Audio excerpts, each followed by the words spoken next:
শুক্রবার 14ই ফেব্রুয়ারি ভালোবাসা দিবস, তাই এদিন প্রেমিক প্রেমিকারা নিজেদের মতো করে দিনটিকে উদযাপন করেন। অভিনব এক আঙ্গিকে শান্তিনিকেতনেও চলে ভালোবাসা দিবস উদযাপন। এই দিবসটি পালন করেন বিশ্বভারতী কলা ভবনের ছাত্রছাত্রীরা। উল্লেখ্য, পশ্চিম ঘরানায় বিশ্বপ্রেম দিবস পালিত হয় অন্যভাবে। তবে এই বঙ্গের নারী এবং পুরুষেরা অনেকটাই লজ্জাবোধ করেন, সহজভাবে এই দিনটিকে পালন করতে কিছুটা লজ্জা অনুভবও করেন। শান্তিনিকেতনের কলাভবনে ছাত্রছাত্রীরা প্রতি বছর ভালোবাসা দিবসের দিনেই অন্যভাবে নতুন প্রেম নিবেদন করেন, যেটা চলে আসছে বছরের পর বছর ধরে। কলাভবন চত্বরে রাখা হয় একটি ড্রপ বক্স।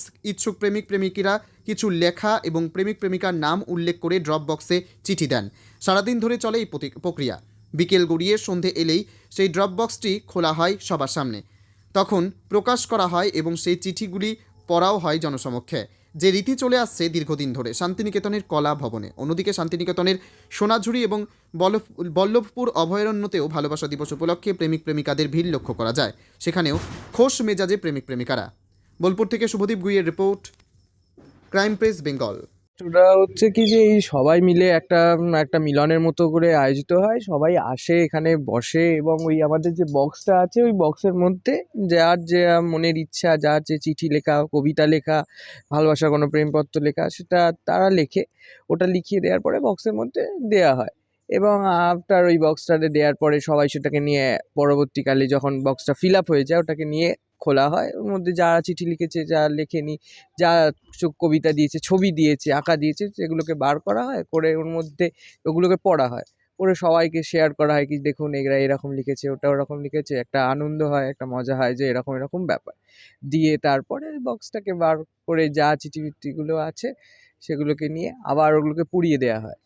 আপনি তো একটা স্টুডেন্ট, আপনার বন্ধুদের কতটা ভালো লাগে এই জিনিসটা, এই কালচার? খুবই ভালো লাগে, এটা অনেকদিন ধরেই দেখে আসছি। আমি এখানে প্রায় 6 বছর ধরে আছি, তো প্রত্যেক বছর মতো করেই হয়। বেশ ভালোই লাগে যে হ্যাঁ সবার এগুলোকে লিখছে, একটা নতুন ক্রিয়েটিভ সেন্স ওখানে তৈরি হচ্ছে। সবাই নিজের ভালোবাসা বা যাই হোক সেটা মনের কথাগুলোর মধ্যে লেখে। তোমার নাম? আমার নাম ঋষিক মুখার্জি। অন্যান্যদের জীবনে কি আছে জানি না, তবে আমি এখানে এসেছি, গানটাকে খুব ভালোবাসি এবং আমি নিজেও একজন সঙ্গীত শিল্পী, আমি গান করি। তো আমি ইলামবাজার থেকে এসেছি, এখানে দেখলাম ওনারা গান করছেন, আমি ওনাদের সঙ্গে গান করতেই বসে গেছি। তো গান করলাম আমি দুটো, তারপরে আপনাদের সঙ্গে দেখা। কিভাবে কাটাবেন আজকে দিনটা?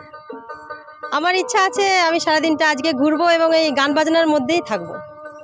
হ্যাঁ, এখান থেকে আরও জায়গায় যাব, সেখানেও দেখি এরকম যারা গান গাইছেন তাদের সঙ্গে দুটো একটা গান করব। মানে এইভাবেই আপনারা কাটি। একটা গান শোনাতে পারবেন আমাদেরকে আজকে 14 ফেব্রুয়ারি ভালোবাসা দিনে? হ্যাঁ, অবশ্যই। একটা শোনান।